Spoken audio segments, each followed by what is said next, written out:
thick and warm, the railroad rib cap will chase away the blustery winds of fall and winter.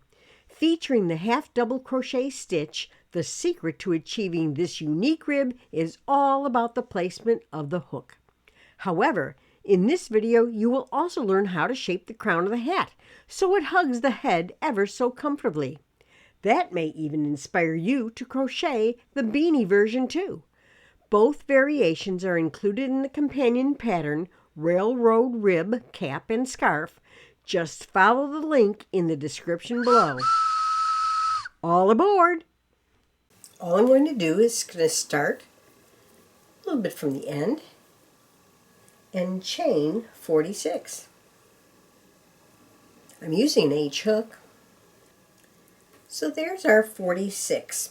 We're going to roll our chain over to expose the third loop on the back, and in the third chain from the hook we're going to work a half double crochet. Now I just did one there. Count the chain 2 at the beginning of the row as a half double crochet. You yarn over, insert your hook, pull up a loop, 3 loops on hook, yarn over, pull through all 3. And so we're going to do this in every single stitch, but in that third loop on the back all the way to the end. So now that we're at the end of this row, we're simply going to chain 2 and turn. Now, I'm going to mark the end of this row as the bottom of the cap, just so we can keep track of what we're doing, because we're going to be shaping on this end of the hat. Now we've done our chain 2, that counts as the first half double crochet. Now we're going to yarn over and we're going to work a half double crochet in each one of these stitches. However, we're not going into the top 2 loops. Let me zoom in for this. See the top 2 loops? That's where you normally put your hook to do a stitch. But we're actually going to be working in the third loop on the back. But when you turn the work, the third loop is facing you and just under the 2 top loops. So yarn over, insert our hook under the third loop on the back, pull up a loop, and complete a half double crochet. Let's do another one. Yarn over to work, begin the half double crochet, insert on the third loop on the back. Do you see how that is not the top 2 loops? Right here are the top 2 loops. It's the third loop on the back. Pull up a loop, yarn over, pull through all 3. And you're going to do this going down this row and work 1 half double crochet in the third loop on the back. So on this side it appears very, very flat. But on this side, that is the top 2 loops of the half double crochet forming a rail. That's why it's called the railroad rib stitch, because it'll act as a rib stitch where it pulls in a little bit, but it also acts as a decorative stitch. We're going to work until there are 4 stitches left from the end.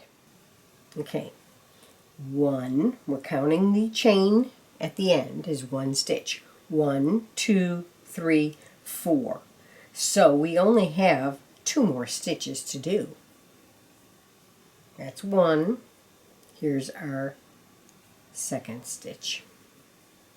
So I'm going to chain 2, 1, 2.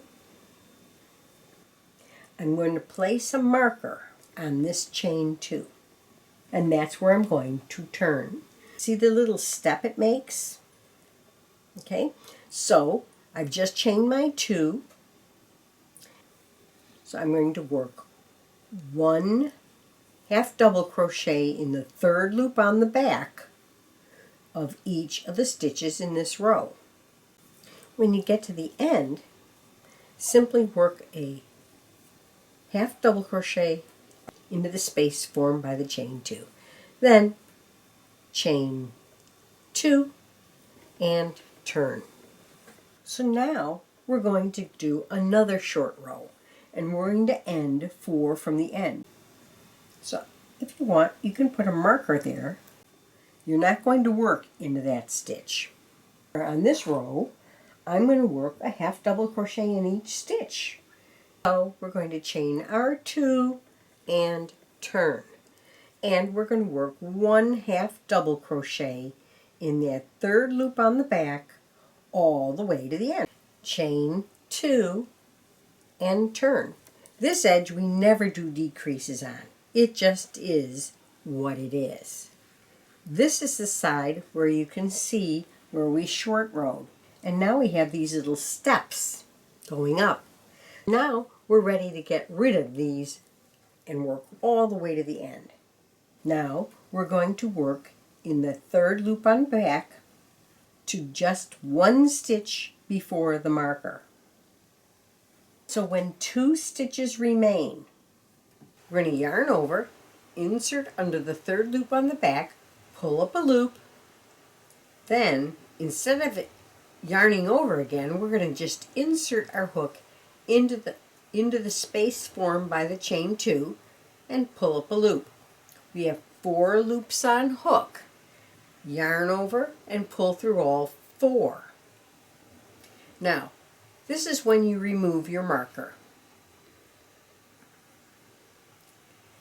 Yarn over, insert into the very same stitch, pull up a loop, 3 loops on hook. Then we're going to go down to where the stitch in the prior row was placed, right here. You can see it's pulling up, like right there. Insert and pull up a loop. 4 loops on hook, yarn over and pull through all 4. So now we're at the next step. So we're going to yarn over, insert our hook in the third loop on the back, and work a half double crochet in each of the next 2 stitches. And that brings us to the fact that there is 2 stitches remaining on this step. So we're going to do the same thing. We're going to yarn over, insert our hook under the third loop in the back, pull up a loop. Then we're going to just insert our hook under the chain 2 turning chain of the prior row and pull up a loop. 4 loops on hook, yarn over and pull through all 4. Remove the marker.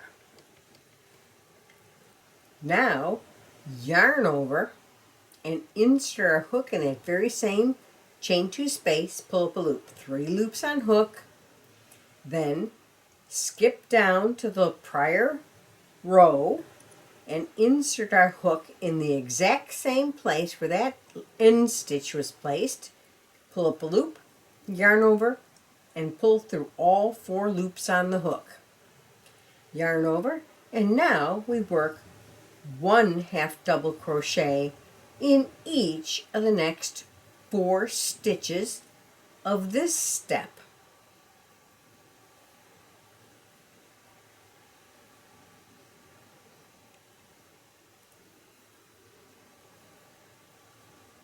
And so what we've done is we've short rowed, and then on this row we came down and joined them in a very smooth transition.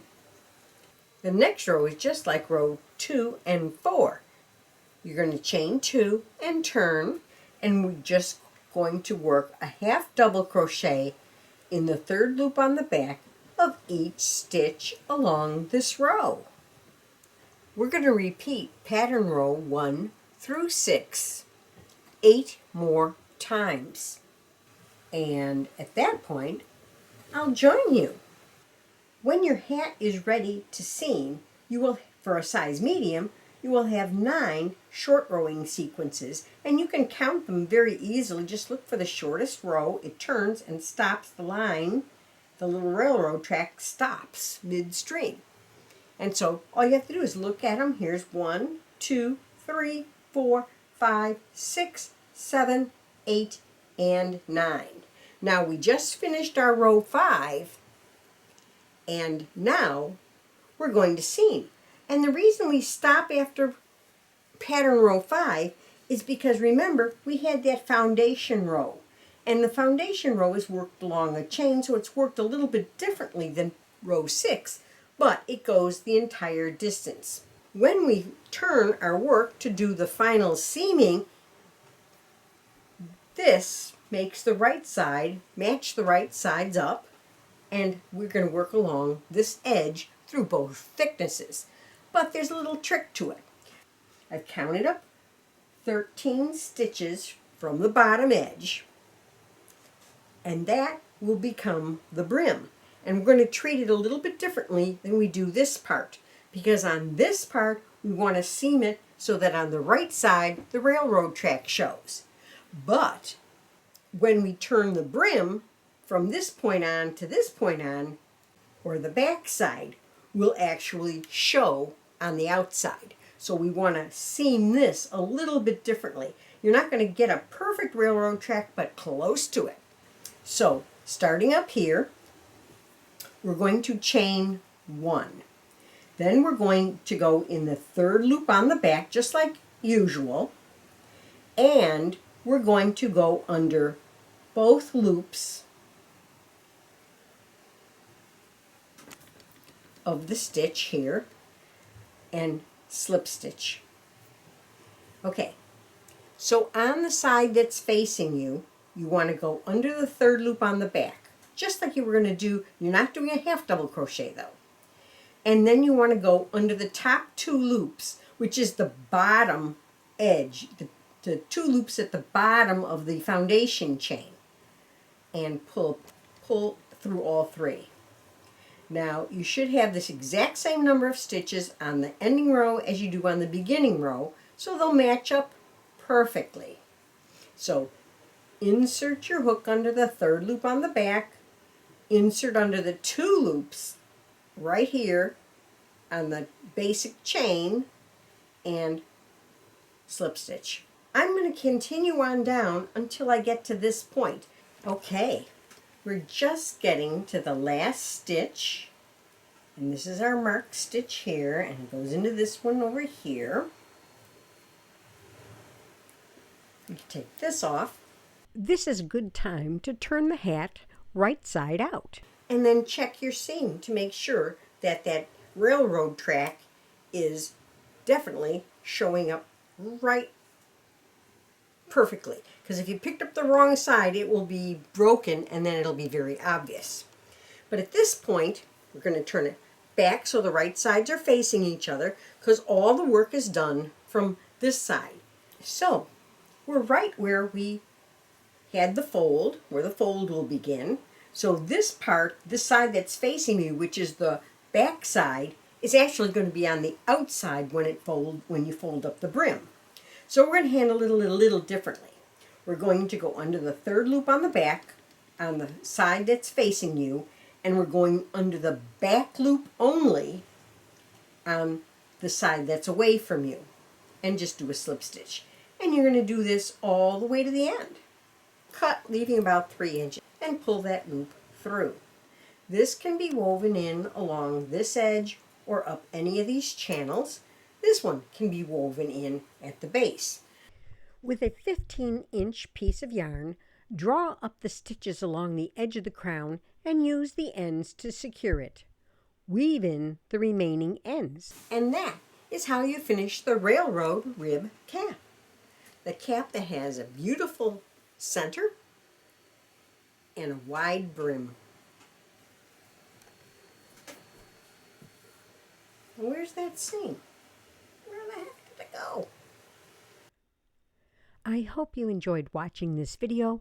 Please take a moment to subscribe and ring the bell to receive notifications of upcoming videos and events. Happy crocheting!